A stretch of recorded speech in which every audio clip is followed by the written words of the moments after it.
কালীঘাটে পুজো দিয়ে প্রচারে বেরিয়েছে। হ্যাঁ, সে ঠিক আছে, ওর শুভ হোক, দীর্ঘ জীবন লাভ করুক, সুস্বাস্থ্যর অধিকারী হোক। কিন্তু ভবানীপুরেও পারবে না, এর জন্য নন্দীগ্রামটাও ডুবলো।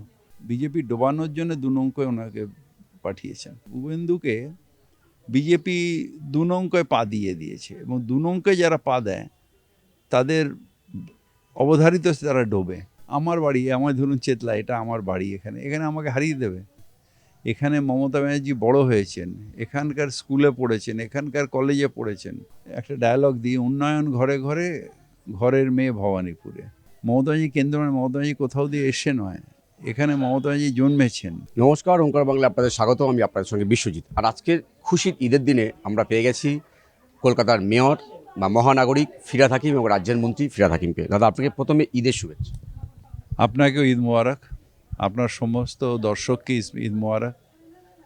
আমরা খুশির ঈদ, 1 মাস পবিত্র রমজান আমরা সবাই রোজা রেখেছি, তারপর আজকে ঈদ। সেই ঈদে সমগ্র মানব জাতির যাতে ভালো হয়, সুখে থাকে, তার জন্যে মহান আল্লাহর কাছে প্রার্থনা করলাম। সবাই ভালো থাকুক, সবার সুখ থাকুক, শান্তি থাকুক, পুরো বিশ্বে শান্তি থাকুক। ধর্মীয় বিদ্বেষ, হিংসা, ভেদাভেদের থেকে ওপরে উঠে মানব জাতির ঐক্য, একসাথে মিলে আমরা সবাই থাকি, এটাই আল্লাহর কাছে প্রার্থনা। ঈদের শুভেচ্ছা নিশ্চয়ই দিয়েছেন, আমরা সবাই সুখে থাকবো আশা করছি সবাই। কিন্তু সামনে তো নির্বাচন, প্রচারে তো বেরোচ্ছেন। দেখুন, নির্বাচন আসবে, নির্বাচন যাবে। মানুষ সারা বছর যাকে পাবে, যার সার্ভিস পাবে, যার কাছে যেতে পারবে, তাকেই মানুষ বিশ্বাস করে। এবং সেই কারণেই আমাদের এটা অ্যাডভান্টেজ যে আমাদের কাছে যখন ডাকি তখন পাই, তাই তৃণমূল প্রার্থীদের আবার চাই, এটা মানুষ বলছে। এটা তৃণমূলের অ্যাডভান্টেজ যে তাদের অর্গানাইজেশান, তাদের একদম কাউন্সিলর লেভেল, পঞ্চায়েত লেভেল থেকে নিয়ে টপ পর্যন্ত সবসময় মানুষের জন্য অ্যাভেলেবেল থাকে। সেই জন্য মানুষ বিশ্বাস করে তৃণমূল কংগ্রেসকে, মানুষের সমর্থন পায় তৃণমূল কংগ্রেস। এই এসআইআরটা কি মানে কোথাও ষড়যন্ত্র মনে হচ্ছে? বারবার তৃণমূল আপনারাও দাবি করছে। নিশ্চিতভাবে আমি ভাবছিলাম যে এসআইআরটা কেন করছে, এই যে অফিসারদের সব চেঞ্জ করে দিচ্ছে, এসআইআর করছে, এটা একটা প্রচ্ছন্নভাবে একটা হুমকি, মানুষকে হুমকি। মানুষের সমর্থন চাইবার জন্য মানুষকে হুমকি দিতে হবে, মানুষকে বিপদে ফেলতে হবে, মানুষকে তুমি ভারতীয় নও এই ডিকট্যাট দিতে হবে। এটা একটা অপমান। আমরা যারা ভারতীয়, আমাদের কাছে এটা একটা অপমান যে আমাকে লাইনে দাঁড়িয়ে প্রমাণ করতে হচ্ছে আমি ভারতীয়। সেই মহান উপন্যাসে কাদম্বিনী মরিয়া প্রমাণ করলেন যে তিনি মরে নাই। আমাকে লাইনে দাঁড়িয়ে ইলেকশন কমিশনের রিমসের ওপরে আমাকে প্রমাণ করতে হচ্ছে আমি ভারতীয়। কেন না, যেহেতু বিজেপি বলেছে এখানে ঘুষপেটি আছে, এখানে রোহিঙ্গা আছে। আমি সেদিন ইলেকশন কমিশনকে জিজ্ঞেস করেছিলাম যে আপনি তো এই পারসেপশনের জন্য এত মানুষকে প্রবলেমে ফেললেন, যে ভুল পারসেপশন যেটা গেল যে রোহিঙ্গা ছিল, ঘুষপেটিয়া আছে। কত ঘুষপেটিয়া আর রোহিঙ্গা পেলেন? পুরো এসআইআর এটা করলেন তো, কত পেলেন? চুপ করে রয়েছেন। না, একটাও পেলেন না, একটাও ঘুষপেটিয়া পেলেন না, একটাও রোহিঙ্গা পেলেন না। কিন্তু সাধারণ মানুষকে এত অসুবিধার মধ্যে, তারপর ওদের ধরার জন্য আপনি একটা এআই এমন চালু করলেন যে সেই এআই এর জন্য সাধারণ মানুষ, লাখো লাখো সাধারণ মানুষ, তারা এই লাইনে অনিশ্চয়তার মধ্যে রয়েছে, অ্যাডজুডিকেশন রয়েছে। তাই কোর্টের কাছে আমার আবেদন যে আমি ভারতীয়, আমরা যারা ভারতীয়, আমাদের যেন ভোট অধিকার থাকে। বারবার সীতার পরীক্ষা দিতে হবে, আমি ভারতীয় না ভারতীয় নই, এটা যেন না হয়। যে আমায় বলছে ভারতীয় নয়, তাকে প্রমাণ করতে দিন যে আমি কেন, আমাকে কেন প্রমাণ করতে হবে? আমি তো বলছি আমি ভারতীয়। এইটার কোনো জবাব সেন্ট্রাল গভর্নমেন্টের কাছে নেই, ইলেকশন কমিশনের কাছে নেই। তাই মানুষ খুব অপমানিত। মানুষের বিষয় এই লাঞ্ছনা মানুষ সহ্য করছেন না। এটাতে একটা বুমেরাং হবে বিজেপির। কেন্দ্রে কি ব্যবধান বাড়বে? এখন ওই বললাম তো, এখন যে ওই আমরা পরীক্ষার রেজাল্টের মতন ভারতীয় রেজাল্টের জন্য পেয়েছে অ্যাডজুডিকেশন। এটা হয়তো সোমবার বেরোবে, তারপর কতগুলো বেরোবে জানি না, কিন্তু ঠিক হচ্ছে না, যেটা করছে এটা ঠিক করছে না। সে আপনার যে কেন্দ্রে ব্যবধান বাড়বে কি 26?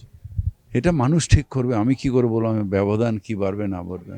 আমরা সারা বছর ধরে পড়াশোনা করি, তাই ইলেকশনের সময় মানে পরীক্ষার সময় চিটিং করতে হয় না। সেরকম এই সময় আমাদের পরীক্ষা, আমরা সারা বছর সার্ভিস দিই। এবার আমাদের যারা বিচারক অর্থাৎ সাধারণ জনগণ মানুষ, তারা ঠিক করবে আমাকে কত নম্বর দেবে। ভবানীপুরে শুভেন্দু অধিকারী বলছে 25,000 ভোটে উনি জিতবেন। পাগলে কিনা বলে, ছাগলে কিনা খায়। এটা মমতা ব্যানার্জির কেন্দ্র। মমতা ব্যানার্জি কেন্দ্র মানে মমতা ব্যানার্জি কোথাও দিয়ে এসে নয়, এখানে মমতা ব্যানার্জি জন্মেছেন, এখানে মমতা ব্যানার্জি বড় হয়েছেন, এখানকার স্কুলে পড়েছেন, এখানকার কলেজে পড়েছেন, সবই ভবানীপুরের ভেতরে। এখানে যত বন্ধু বান্ধব মমতাদির সাথে যারা পড়েছে স্কুলে কলেজে, তারার ভর্তি। এখানে ঘরের মেয়ে, মানে আমরা তো বলি, একটা ডায়ালগ দিই, উন্নয়ন ঘরে ঘরে, ঘরের মেয়ে ভবানীপুরে। ভবানীপুরটা মমতা ব্যানার্জির বাড়ি, সেখানে আমার বাড়ি, আমার ধরুন চেতলা, এটা আমার বাড়ি, এখানে আমাকে হারিয়ে দেবে। আপনাদের বলি, আমি যখন এই অর্ধেকটা ভবানীপুরে যখন দাঁড়িয়েছিলাম বাই ইলেকশনে 2009, যা পোলিং হয়েছে তার 85% পেয়েছিলাম, পোলিংয়ের 85%। তাহলে মমতা ব্যানার্জি যখন পুরো ভবানীপুরে দাঁড়াচ্ছেন, তার রেজাল্টটা কী হবে? এগুলো আসলে আমার যেটা সমস্যা, যে শুভেন্দুকে বিজেপি 2 নৌকায় পা দিয়ে দিয়েছে, এবং 2 নৌকায় যারা পা দেয় তাদের অবধারিত তারা ডোবে। বিজেপি ডোবানোর জন্য 2 নৌকায় ওনাকে পাঠিয়েছেন, অর্থাৎ দুটো কেন্দ্রে এমন দিয়ে দিয়েছেন যে 2 নৌকায় পা দিয়ে চলবে এবং ডুববে। এটা আমরা করিনি, ওর দলই করেছে, বিজেপি। আজকে কালীঘাটে পুজো দিয়ে প্রচারে বেরিয়েছে।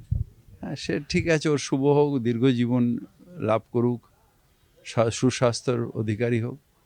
কিন্তু ভবানীপুরেও পারবে না, এর জন্য নন্দীগ্রামটাও ডুবলো।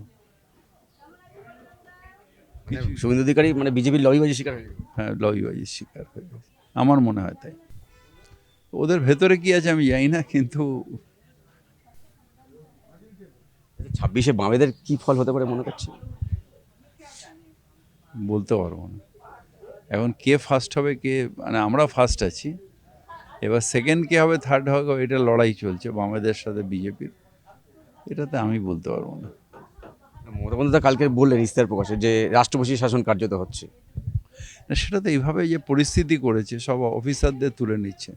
ধরুন আমার corporation, nothing to do with election, সেখানেও কমিশনার ইচ্ছে করে চেঞ্জ করছে, একে তুলে নিচ্ছে, ওকে তুলে নিচ্ছে। এটা একটা, এতে ভোট হবে না, কিন্তু একটা তুগলকি শাসন হচ্ছে, যে থ্রেট কালচার, থ্রেট, ভয়ে থাকো, অফিসাররা ভয় থাকো, ভালোবেসে কাজ করো না, ভয়ে কাজ করো, এটা থ্রেট কালচার চলছে। এখানে নেই, তুগলকি কার? অফিসার ভোট করবে আমার, পুলিশ করবে না অফিসার করবে, আইএসও করবে না, ভোট তো মানুষ করবে, আর আমার অর্গানাইজেশন যে তারা করবে। এখানে এই যে ভুলভাল, এটার জন্য বিজেপি ডোবে, এই ভুলভাল থিওরির জন্যই ডোবে। যে মানুষ ভোট করবে তাকে তুমি উত্তপ্ত করে দিচ্ছ, তাকে তুমি লাইনে দাঁড় করে, আরে তুমি আমার সাথে লড়াই করো, মানুষের সাথে লড়াই করছো কেন? ঠিক আছে, থ্যাংক ইউ দাদা, আপনাকেও অসংখ্য ধন্যবাদ। ঈদে আরেকবার শুভেচ্ছা। 26-এর বিধানসভা নির্বাচনে তৃণমূল কিন্তু আবার জয় পাবে, মমতা বন্দ্যোপাধ্যায় চতুর্থবারের জন্য মুখ্যমন্ত্রী হবেন মনে করছেন ফিরহাদ হাকিম, এবং পাশাপাশি ভবানীপুর যে কার্যত মমতা বন্দ্যোপাধ্যায় জিতবেন, শুধু তাই নয়, শুভেন্দু অধিকারীকে 2 নৌকায় পা দিয়ে চলার জন্য তার 2টো নৌকা ডুবতে পারে বলে মনে করছেন তিনি। ক্যামেরা রবি দত্তের সঙ্গে বিশ্বজিৎ, ওঙ্কার বাংলা।